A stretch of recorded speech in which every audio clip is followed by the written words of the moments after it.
અમદાવાદના 7 ઝોનમાં માન્ય ડિગ્રી વગર પ્રેક્ટિસ કરતા 12 જેટલા બોગસ તબીબના ક્લિનિક મ્યુનિસિપલ કોર્પોરેશને સીલ કર્યા.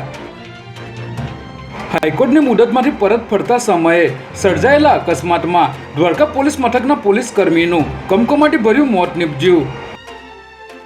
કૃષ્ણનગર વિસ્તારમાં શાહીબાગના બુટલેગરના પુત્રનું 5 શખ્સોએ અપહરણ કરીને માર મારીને લોહીલુહાણ કર્યો.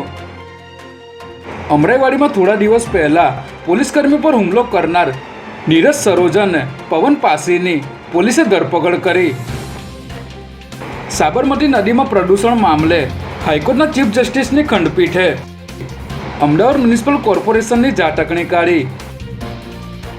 લો ગાર્ડનની GLF કોલેજ બહાર લારી ગલ્લા દૂર કરવા જતા વેપારીઓએ હોબાળો મચાવતા રોડ પર ટ્રાફિક જામ સર્જાયો.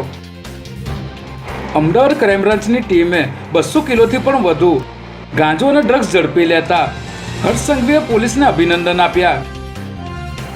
ગણેશ મૂર્તિનું હબ ગણાતા ગુલબાઈ ટેકરાની કાયા પલટ થશે.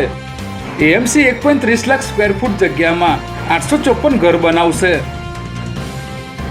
હાટકેશ્વર બ્રિજ તોડવા માટે 2 વર્ષ બાદ કામગીરી શરૂ કરાશે.